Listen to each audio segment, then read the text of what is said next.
Aprovechando que llegó el profe.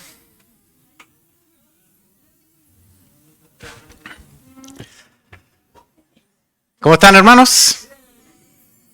Están en cara aburrido. Esperaron harto, parece. Bien, vamos a comenzar nuestra escuela de hoy. El que tenga su teléfono con volumen como yo, que lo pueda silenciar. No molestar, no molestar, no molestar. Y vamos a comenzar nuestra reunión. Así que le invito a orar. Señor, te damos gracias en esta mañana por permitirnos llegar hasta aquí para, como muchos domingos, compartir de tu palabra, Señor. Te pido en esta hora que puedas tú estar hablando a nuestras vidas. Ayúdanos, Señor, para poder entender tu palabra. Habla a nuestros corazones, Señor, y también ayúdanos para ser hacedores de ella. Muchas veces no es fácil admirarnos de los errores de los demás, sin darnos cuenta que tu palabra es viva, es eficaz y aplica, Señor, lo que ha pasado durante tantos años a otras personas, también a nosotros. Así que te pido que puedas estar hablando a nosotros. Saca de nuestra mente, de nuestro corazón cualquier interrupción, Señor, y permítenos concentrarnos solo en ti en este día. Así que oramos por esta clase, por la de los niños, y te damos las gracias en el nombre de Jesús nuestro Señor. Amén. Bien, vamos a iniciar entonces, dando el espacio ahí a las clases. Mientras tanto, les recuerdo que estamos estudiando, ¿qué evangelio? Lucas. ¿Y en qué capítulo vamos? 22. ¿Se acuerda de qué se habló la semana pasada, no? Aparte de los autos y todo eso.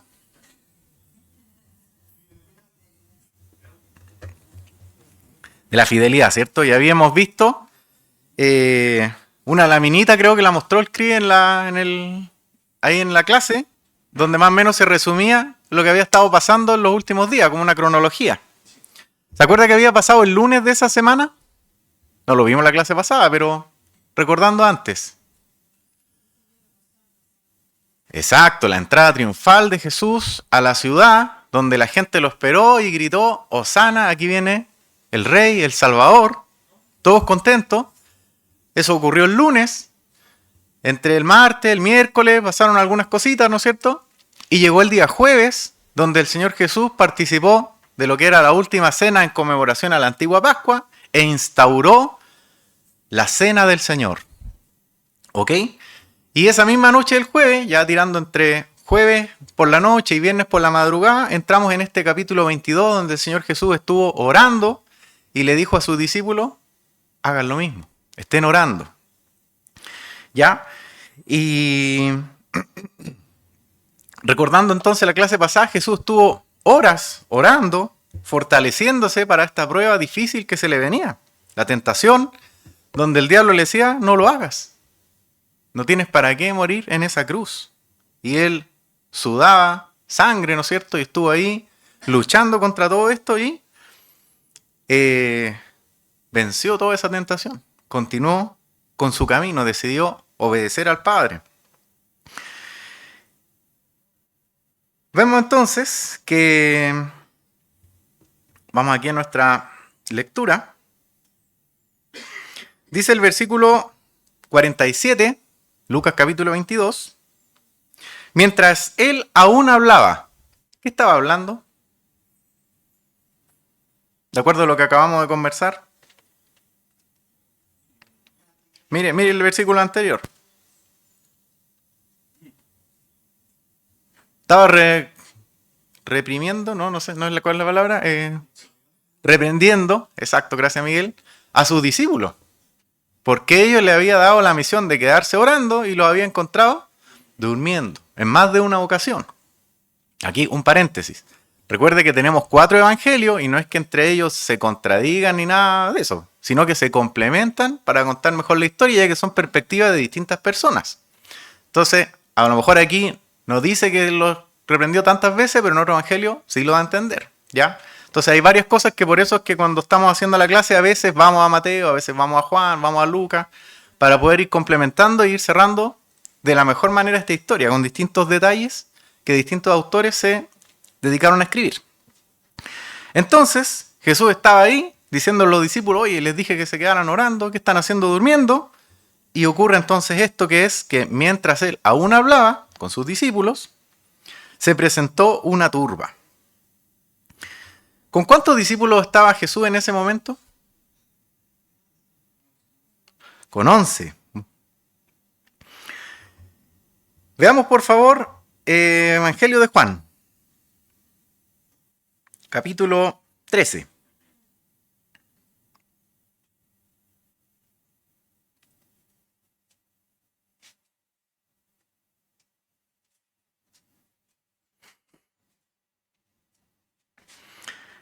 En el capítulo 13, en el versículo 21 y 22, dice, habiendo dicho Jesús esto, se conmovió en espíritu y declaró y dijo, de cierto os digo, que uno de vosotros me va a entregar. Estaba con sus discípulos y le estaba diciendo, uno de ustedes me va a entregar. Entonces los discípulos se miraban unos a otros dudando de quién hablaba. ¿Se acuerda que esto también lo hemos comentado? Y uno de sus discípulos, al cual Jesús amaba, ¿quién era ese discípulo? Juan. Estaba recostado al lado de Jesús. A este pues hizo señas Simón Pedro para que preguntase quién era aquel de quien hablaba. ¿Cierto? Tenía que haber hecho así como, no sé, sácale la información. El sanguichito de palta. Entonces él recostado cerca del pecho le dijo al Señor, ¿quién es? Respondiendo Jesús, a quien yo diere el pan mojado, aquel es. Y mojando el pan, lo dio a Judas Iscariote, hijo de Simón. ¿Ok? Entonces les reveló que Judas iba a ser el que lo iba a traicionar. Y después del bocado, Satanás entró en él, en Judas. Entonces Jesús le dijo, lo que vas a hacer, hazlo más pronto. Pero ninguno de los que estaban en la mesa entendió por qué dijo esto, bla, bla, bla. Dice, cuando él pues hubo tomado el bocado, luego salió y era ya de noche. Entonces aquí vemos, como les decía, en las historias complementarias, que efectivamente el Señor Jesús estaba con 11 de sus discípulos, porque Judas ya no estaba. ¿Ok? Había participado en ese momento de este bocado de pan mojado y había salido. Entonces, a raíz de eso, volvemos a nuestra lectura, estamos ahí en el capítulo 22, versículo 47.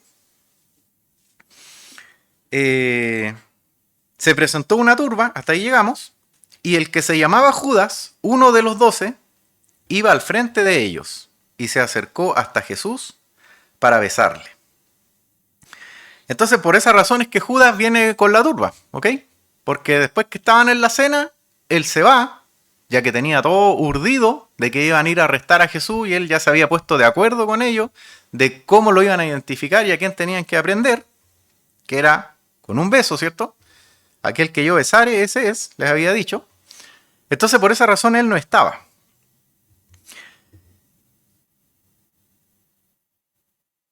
Vemos entonces aquí en este relato que Judas aparece con la multitud, con esta turba que viene a buscarles. Judas, ¿no es cierto? Sabemos que era uno de los 12. Había participado durante varios años al lado de Jesús, viendo los milagros que el Señor Jesús hacía, viendo las sanidades que el Señor Jesús hacía, un montón de cosas que habían pasado. Entonces, vemos que él no tenía excusa. Alguna vez me acuerdo cuando dijo a Miguel, tuvo el mejor discipulado que se podía haber tenido, de parte del mismo Señor Jesús. Pero el mundo intenta justificar a Judas. Hay libros apócrifos que cuentan historias de que no, es que la mamá, que cuando él era niño, que tuvo un trauma, distintas cosas. Y hoy día también intentamos justificar lo malo, ¿cierto? Buscándole, no, es que esta persona es así por esto otro. Judas no tenía excusa, él había estado ahí con el Señor, viendo, participando, comiendo, y decide traicionarlo. La turba que acompañaba a Judas estaba compuesto de varios tipos de personas. No, obviamente no iba Judas solo, ¿cierto? Sino que él iba, digámoslo así, liderando a estas personas que iban a buscar al Señor Jesús. Entonces vemos aquí, antes de entrar en eso, que dijo el Señor Jesús ahí en el versículo 48, entonces Jesús le dijo: Judas, ¿con un beso entregas al Hijo del Hombre?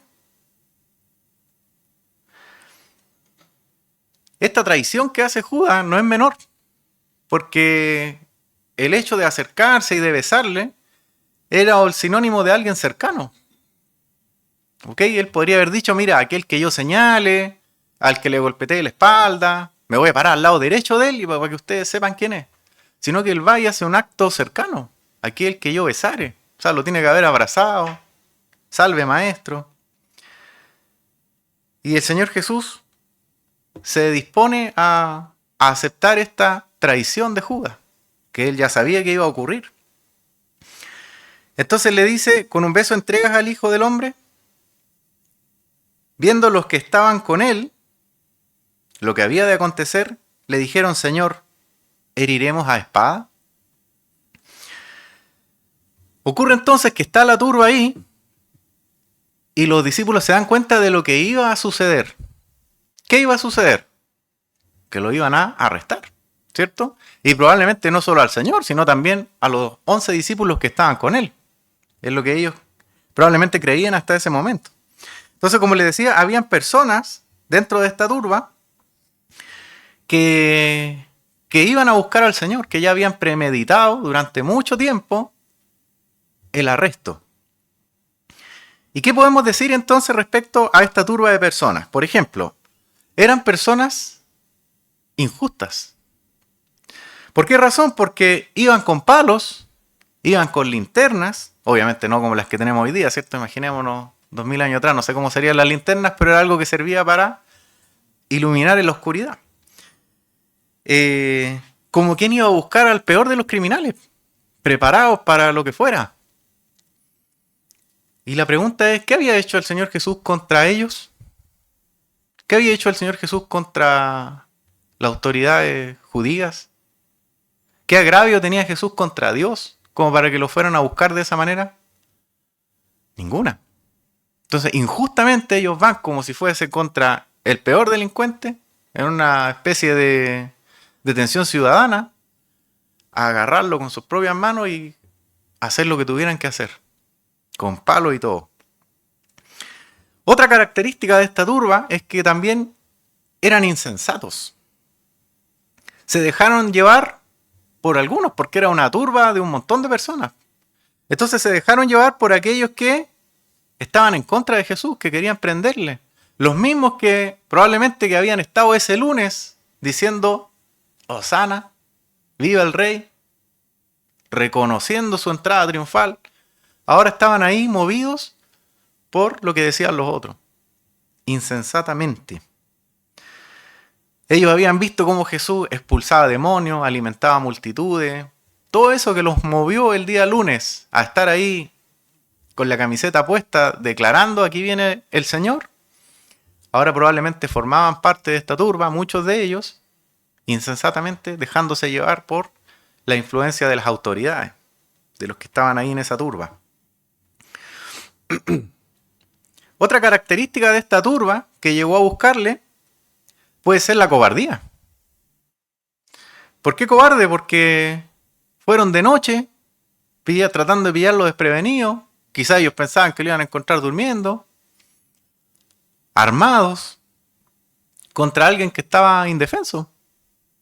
No estaba armado. Llegaron a buscarlo sorpresivamente. Y también otra característica de esta turba es que eran personas blasfemas. ¿Por qué razón? Porque no consideraron que esa persona a la que ellos estaban yendo a arrestar, yendo a buscar, era el Hijo de Dios. No se dieron cuenta que era aquel que iba a redimir al mundo de pecado.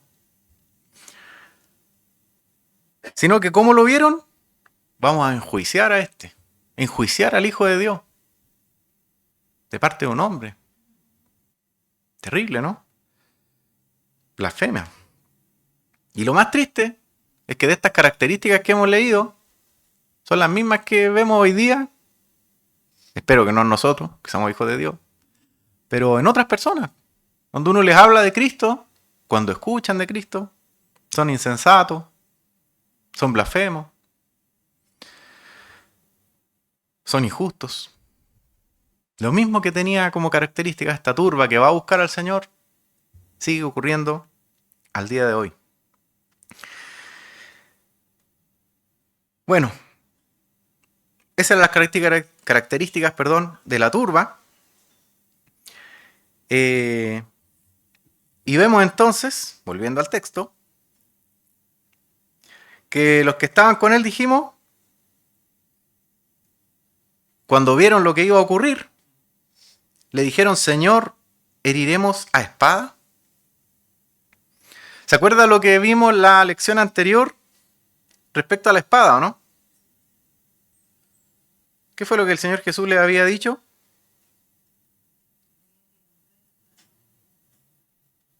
Le dijo: el que tenga una capa, véndala y compre una espada. Y probablemente aquí esas palabras tienen que haber tenido, comillas, sentido para ellos. Probablemente dijeron: de esto nos acaba de hablar recién el Señor, hace un rato atrás. Nos dijo que nos armáramos. Por lo tanto, ahora que viene la turba, se envalentonaron y dijeron: este es el momento para pelear. Probablemente. Les cayó la teja, digamos, de que era el momento de ponerse la espada en la mano y empezar a luchar. Equivocadamente, ¿no? Fíjese que no está escrito aquí, pero probablemente usted lo haya leído antes, o lo haya visto en la película, o como sea. Pero cuando la gente llega, el Señor Jesús le dice: ¿a quién buscan? A Jesús el Nazareno. Y él dice: yo soy. ¿Y qué ocurrió? La gente se cayó. Se fueron de espaldita al loro, como diríamos en Chile. Todos de espalda. Y se pararon y les volvió a hacer la misma pregunta. El poder del Señor Jesús estuvo presente hasta el final. En todo momento. No solo antes, cuando vieron cosas que pasaron y que se fueron diluyendo en el tiempo. No. Siempre, constantemente. El Señor Jesús mostró su poder. Y lo hizo delante de esta turba que llegó a buscarlo. Entonces probablemente eso envalentonó más todavía a estos discípulos. Después de ver que el Señor Jesús dijo simplemente: yo soy, y que no sé cuánto sería en la turba, pero me imagino 200 personas, 300 personas. Se van todos de espalda, quizás con la adrenalina al máximo. Tomaron este versículo literal diciendo: ok, vamos a tener que defender nuestras creencias.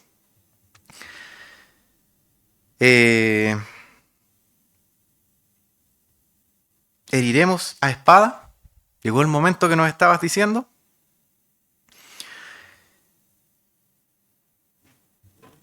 ¿Y qué pasó? Versículo 50. Y uno de ellos hirió a un siervo del sumo sacerdote y le cortó la oreja derecha. ¿Quién era ese uno de ellos? Pedro. Pedrito. Acuérdense que, bueno, no sé si se fijó, pero antes por ahí habían leído que habían por ahí en el sector 2 espadas. Entonces de ahí aparece esta espada, pero no es que los discípulos anduviesen armados. Entonces Pedro toma una espada y, llevado por el ímpetu, por la emoción quizás, de lo que acababa de ver, del poder del Señor, manda un espadazo y le vuela la oreja a esta persona, a Malco. Otro evangelio ahí lo detalla. Seguramente él estaba ahí, en primera fila, dice acá, al lado del sumo sacerdote. Tiene que haber sido un siervo, y podemos ir viendo más o menos cómo estaba compuesta esta turba, ¿no? De personas religiosas, acompañados de un grupo de romanos que iban a hacer la detención. Y él estaba ahí, en primera fila. Lamentablemente para él. Se llevó el espadazo. Probablemente Pedro no le estaba apuntando a la oreja. Quizás Pedro le estaba apuntando a la cabeza, al ojo, donde le hizo el quite quizás, terminó perdiendo la oreja. El ímpetu de Pedro lo mueve a tratar de defender, entre comillas, al Señor. Pero ¿qué vemos acá? Que el Señor Jesús en el versículo 51 dice que le respondió y les dijo, basta ya, dejad. ¿Y qué hizo? Tocó su oreja y le sanó. Y a continuación les dijo,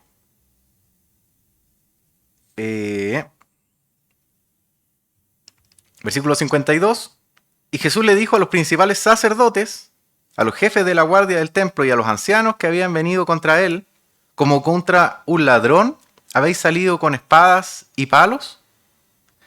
Habiendo estado con vosotros cada día en el templo, ¿no extendiste las manos contra mí?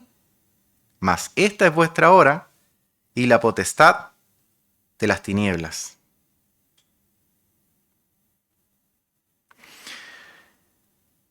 Había aquí, de parte del Señor, primero, cuando vimos que les dijo que se detuvieran de estar agrediendo a la turba, motivos para hacerlo. ¿Por qué el Señor le dijo a Pedro, en este caso, que parara, que no siguiera? Lo primero es que los que toman a espada perecerán. Es decir, había un juicio existente que aquel que tomaba la vida de alguien, la pena o el castigo para ese que había matado era la muerte. Se pagaba ojo por ojo, digamos, mal por mal.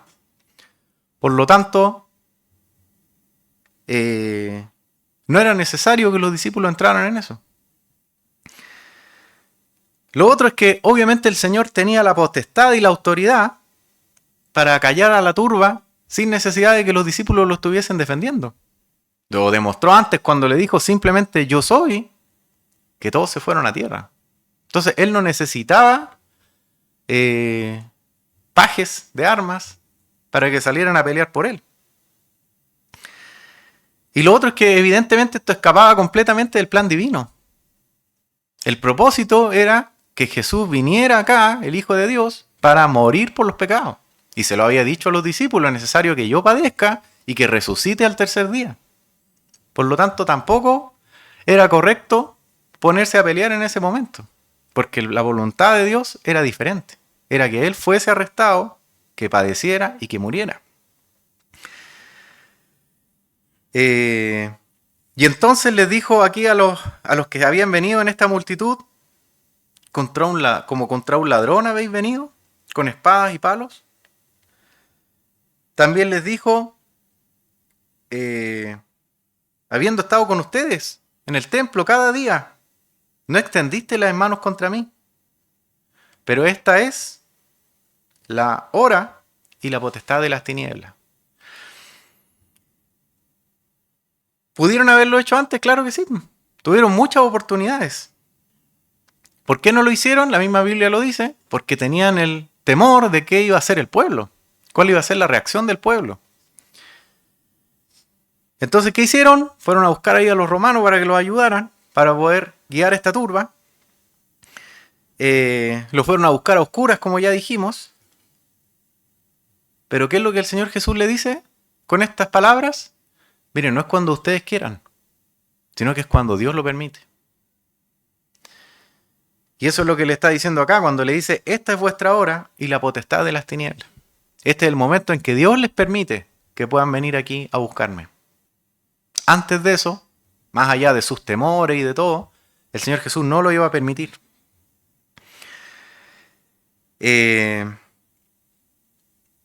entonces el versículo 54, y prendiéndole, le llevaron y le condujeron a casa del sumo sacerdote, y Pedro le seguía de lejos. Este evangelio no entra en este detalle, pero los discípulos arrancaron en ese momento. Si leemos, por ejemplo, cómo cuenta esta misma parte el evangelio de Mateo, Mateo capítulo 26, nos entrega los siguientes detalles, miren. Dice el versículo 55, en aquella hora Jesús dijo a la gente, como contra un ladrón habéis salido con espadas y palos para prenderme. Cada día me sentaba con vosotros enseñando en el templo y no me prendisteis. ¿Cierto? Lo mismo que leímos recién. Mas todo esto sucede para que se cumplan las escrituras de los profetas. Entonces todos los discípulos, dejándole, huyeron. ¿Ok? Esto que no sale aquí escrito en Lucas, lo relata Mateo, y nos cuenta que ese fue el momento en el cual los discípulos se esparcieron. En medio de la oscuridad, arrancaron.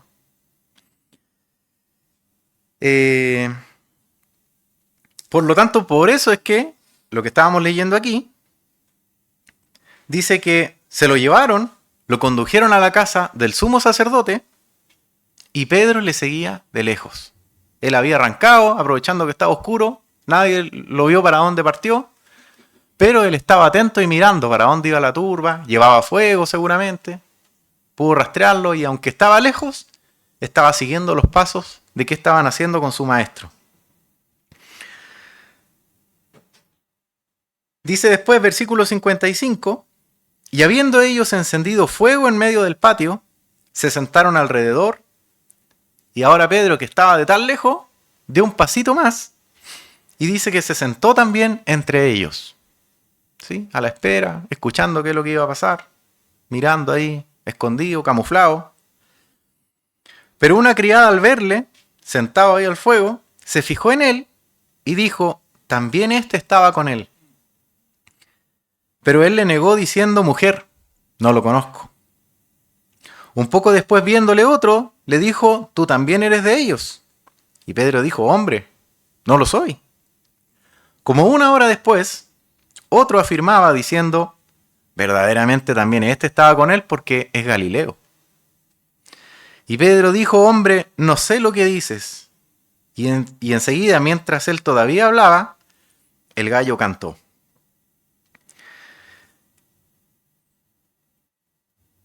El Señor Jesús ya había advertido a Pedro que él lo iba a negar. Y aquí vemos cómo esto se cumple. Vemos cómo se lleva a cabo la negación de Pedro, del Señor. Y la pregunta es, bueno, ¿por qué Pedro le falló al Señor? Difícil pregunta quizá. ¿Por qué? Si él había estado ahí, lo habíamos visto envalentonado, queriendo agarrar a espadazo a la turba, a la multitud. Y otras muchas veces lo vimos así. Hay algunas características que tengo aquí para compartirles de Pedro que lo llevan a fallarle al Señor para que nosotros también reflexionamos cómo somos nosotros. Y la primera es orgullo. ¿Por qué razón? Porque basado en lo que habíamos estado compartiendo en las clases anteriores, ahí mismo en Lucas capítulo 22, por ejemplo, en el versículo 31 dice, dijo también el Señor, Simón, Simón, he aquí Satanás os ha pedido para zarandearos como a trigo. Pero yo he rogado por ti, para que tu fe no falte, y tú, una vez vuelto, confirma a tus hermanos. ¿Cuál fue la respuesta de Pedro? Señor, dispuesto estoy a ir contigo no solo a la cárcel, sino también a la muerte. Y aquí es cuando el Señor Jesús le advierte y le dice, el gallo no cantará hoy antes que tú me hayas negado 3 veces. ¿Por qué entonces hablamos de orgullo? Porque lo que Pedro le responde es como, pero si está hablando conmigo, Señor. ¿Cómo yo? Yo he orado por ti para que tu fe no falle, le dijo el Señor, no falte. Porque estás pedido. Van a ser zarandeados duramente los discípulos. Y el Señor se lo advierte a Pedro. Pero el orgulloso dice, no, pues si es necesario hasta morir, voy a morir por ti, pero yo no voy a caer en eso. Orgullo en su corazón. Después vemos algunos ejemplos donde podemos notar en Pedro un exceso de confianza, que es muy peligrosa también para nosotros los creyentes. Acompáñenme por favor de nuevo, Mateo, capítulo 26.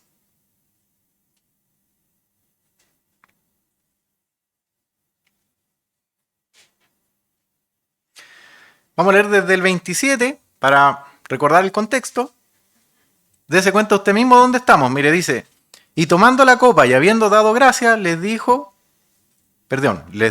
diciendo, bebed de ella todos. ¿En qué contexto estamos? En la cena del Señor. Eso es lo que estamos leyendo aquí en Mateo. Porque esto es mi sangre del nuevo pacto que por muchos es derramada para remisión de los pecados. Y os digo que desde ahora no beberé más de este fruto de la vida hasta aquel día, el que lo beba de nuevo con vosotros en el reino de mi Padre. Y cuando hubieron cantado el himno, salieron al monte de los olivos. Entonces Jesús les dijo, todos vosotros, los discípulos estaban ahí con él, os escandalizaréis de mí esta noche. Porque escrito está, heriré al pastor y las ovejas del rebaño serán dispersadas. Una advertencia que el Señor le está diciendo que va a ocurrir ¿cuándo? Esta noche. No es al futuro, no es quién sabe cuándo, estén preparados. Hoy. Os escandalizaréis de mí esta noche. Pero después que haya resucitado, iré delante de vosotros a Galilea. Y aquí llegamos a lo que quería leerle. Respondiendo Pedro, le dijo, aunque todos se escandalicen de ti, yo nunca, oh Señor, yo nunca me escandalizaré de ti. Exceso de confianza. Creyendo que estaba súper firme en su fe, súper firme en sus convicciones. Quizás los otros se escandalicen de ti, pero yo, no.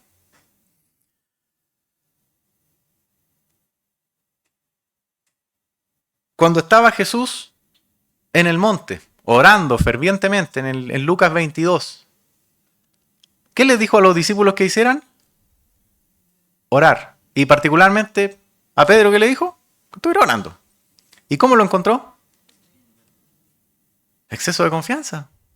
No, sí, ¿para qué? Obviamente él estaba triste, eso es lo que dice la escritura, dice que estaban durmiendo no a causa del cansancio, no a causa de que la cena les había caído medio pesadita, así que estaban medio hinchados y quedaron dormidos, no.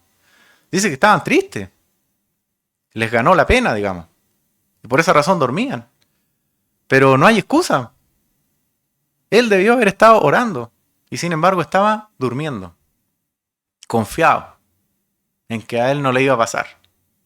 En que él iba a dar su vida por el Señor. Y finalmente, ya lo leímos recién, cuando llegó la turba, ¿qué fue lo que hizo Pedro? Sacar la espada, ¿no es cierto?, para ir a defender a su Señor, defenderse a ellos mismos. Por lo tanto, impulsividad. Llegar y reaccionar. No la pensó, digamos. Orgullo, exceso de confianza, ser impulsivo, son algunas de las cosas que llevaron a Pedro a fallarle al Señor. Entonces, de nuevo, hago la misma pregunta. ¿Nos aplica esto a nosotros? Sí. Recordemos ahí, cuando leemos en la misma escritura, cuidado con el que crea que está firme. Porque también puede caer. Y así estaba Pedro. Tan confiado que cuando llegó el momento, en vez de tener sus raíces en el Señor y pasar la prueba, las tenía en sí mismo, en estos focos que leímos, y por lo tanto cayó. Todo esto fue tan duro para Pedro, fue una realidad tan devastadora para él, haberle fallado al Señor, que lo golpeó duramente, lo golpeó con todo. Su exceso de confianza no le ayudó para poder enfrentar la tentación. El Señor Jesús les dijo, estén orando para que no entren en tentación.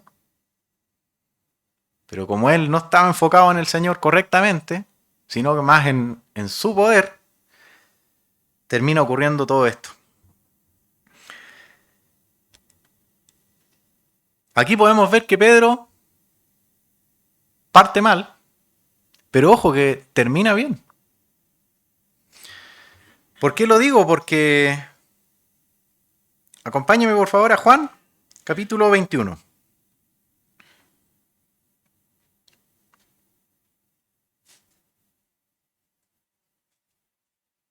En Juan 21, el Señor Jesús ya pasó por todo esto que estamos estudiando ahora. Ya resucitó. Y en el versículo 14 dice, esta era ya la tercera vez que Jesús se manifestaba a sus discípulos.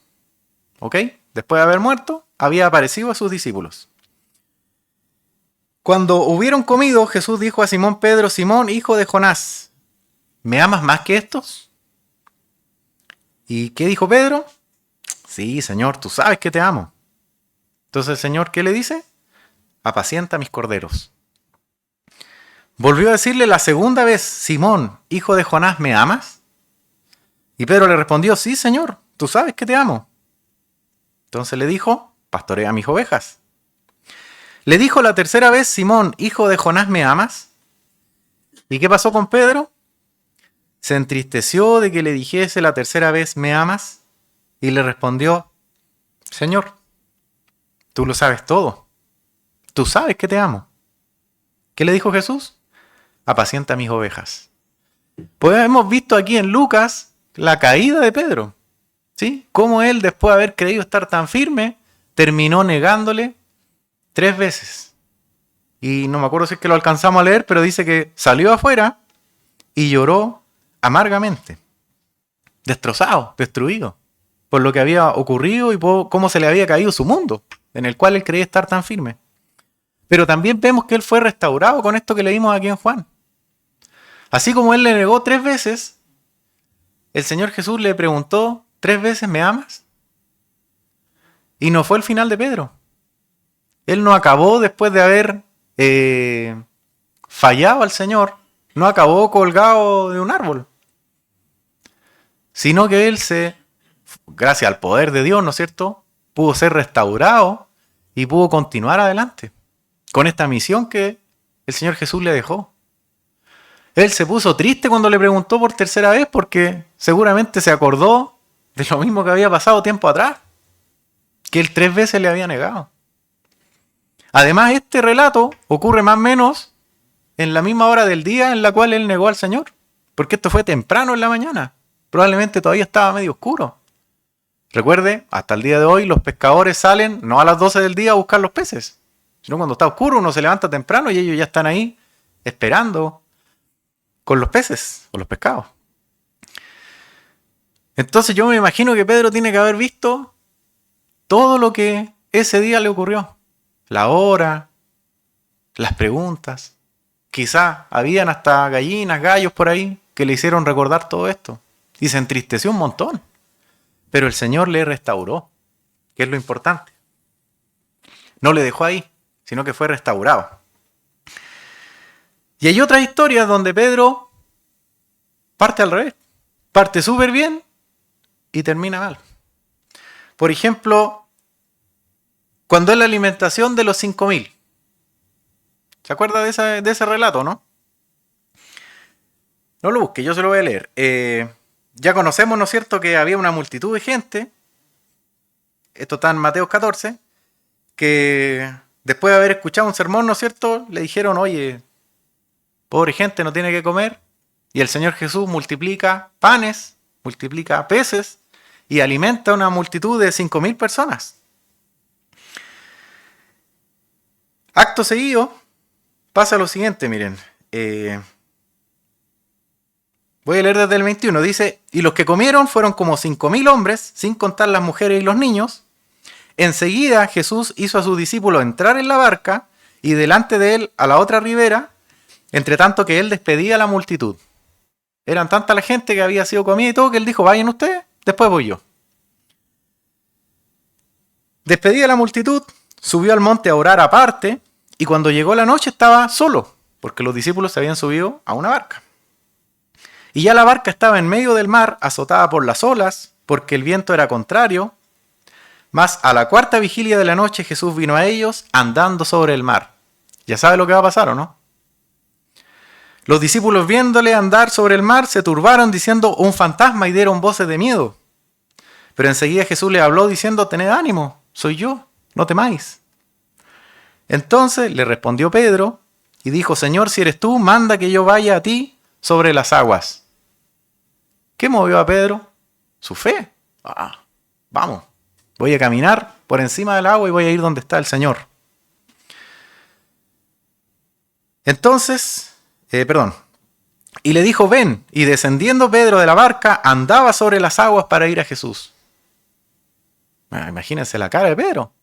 Quizás asustado, pero contento. ¿Qué hombre había caminado sobre el agua hasta ahí, aparte del Señor? Nadie, nunca. Y él iba ahí, caminando, en dirección a su Señor. Partió bien. ¿Y qué pasó a continuación? Que vio el viento y tuvo miedo y comenzó a hundirse y dijo, Señor, sálvame. Partió bien, terminó mal. Después, un par de capítulos más adelante, tenemos un relato, no el mismo obviamente, pero similar en el sentido de que Jesús le está preguntando a los discípulos, ¿quién dice la gente que yo soy? Y ahí vinieron varias teorías. No, Elías, tú eres este otro. Y Jesús le dice, bueno, ¿y ustedes quién dicen que soy yo? Adivinen quién aparece. Pedro. ¿Y qué dice Pedro? Tú eres el Cristo, el Hijo del Dios viviente. ¡Wow! Excelente. Una carita contenta para Pedro. Respondió algo que nadie más había respondido.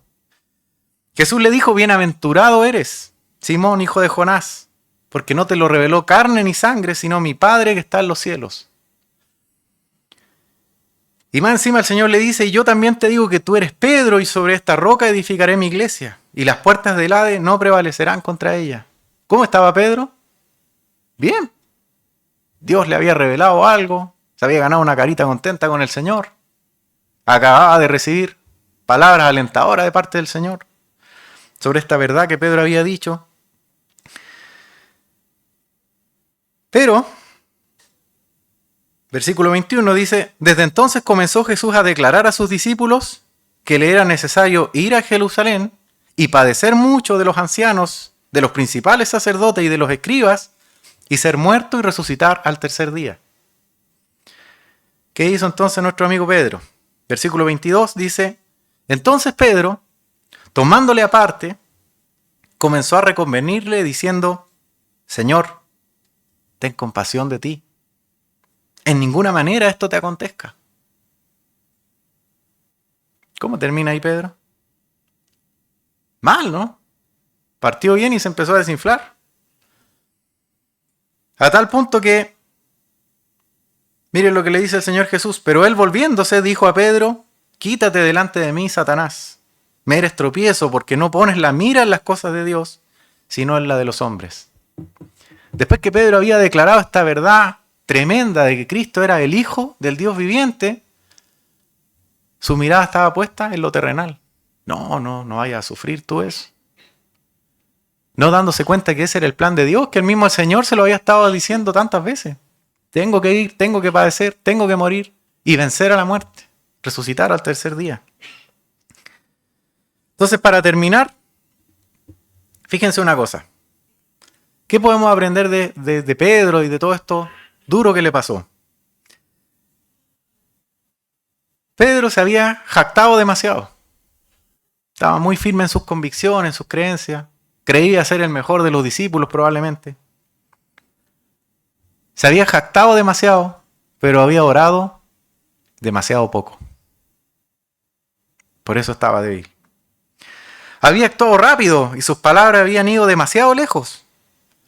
Por lo cual después, con vergüenza, culpa, dolor, salió afuera y lloró amargamente. Por fin él pudo ver quién era Jesús y quién era él. Un pecador, un hombre débil, que creía tener un concepto mejor del que realmente aplicaba. Pero como dijimos, Pedro fue restaurado, no se quedó ahí. Y eso es lo importante y con lo cual quiero que nos quedemos hoy día. ¿Cuánto nosotros le hemos fallado al Señor? Todos, ¿no es cierto? ¿Cuántas veces? Montones de veces. Quizás peor que Pedro. Quizás nos hemos creído estar súper firmes y hemos terminado súper mal. Pero el Señor restauró a Pedro. Y me gusta y quiero terminar con esto. Acompáñenme por favor a la segunda carta que Pedro escribe, es decir, segunda de Pedro, capítulo 3, fíjense cómo Pedro va a terminar su carta a los hermanos. Versículos 17 y 18. Después de haber dicho todo lo que tenía que decir, termina diciendo lo siguiente. Así que vosotros, oh amados, sabiéndolo de antemano, guardaos. No sea que arrastrados por el error de los inicuos, caigáis de vuestra firmeza. Antes bien, creced en la gracia y el conocimiento de nuestro Señor y Salvador Jesucristo. A Él sea la gloria, ahora y hasta el día de la eternidad. Amén. ¿Había aprendido algo Pedro, no? Después de todo lo que le había pasado. Eso es lo que le está diciendo aquí.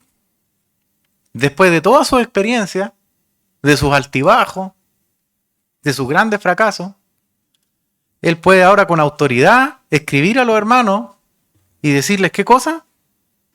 Cuidado, guardaos. No sea que arrastrados por el error, caigáis de vuestra firmeza. Él lo había vivido. Él creía haber estado súper firme. ¿Y qué pasó con él? Cayó. No estaba tan firme como él pensaba. Estaba sobre una roca, pero la roca estaba resbaladiza. A la primera de cambio, se vino abajo. Por lo tanto, ¿qué le dice a los hermanos? Que pongan dónde su fuerza, dónde su fe, dónde sus creencias.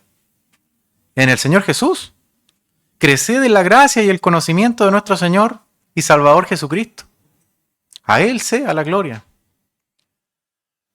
Entonces vemos que cayó, que tocó tierra, tocó fondo, lloró amargamente, pero a su tiempo el Señor le restauró y lo ocupó poderosamente. Si no, lee ahí en Hechos el discurso que se manda a Pedro. Y bueno, y vemos aquí en estas cartas, ¿no? Entonces, hermano, si alguno de nosotros ha caído, que sé que la respuesta es sí, todos hemos caído, todos le hemos fallado al Señor, pero también está a su mano para levantarnos y para que podamos seguir adelante. Pedro lo aprendió a los porrazos y le aseguro que nosotros también. Ojalá no, ojalá podamos con estas lecciones corregir nuestro camino antes de cometer los errores, pero la mayoría de las veces es al revés. Después de es cuando aprendemos. No sé si tengan alguna pregunta, algo que le haya quedado dando vuelta. ¿No? Recuerden entonces que estamos ahí en la madrugada. ¿Y qué se va a venir ahora? Alerta de spoiler. Jesús compareciendo delante de las autoridades, que van a intentar enjuiciarlo y que, como ya vimos, los vinieron a buscar como un ladrón contra alguien que no tenían ninguna acusación legítima para él. Bien, vamos a orar para terminar. ¿Cómo les fue la clase a los que llegaron recién? Bien. ¿Quieren explicar algo? ¿No? Ya.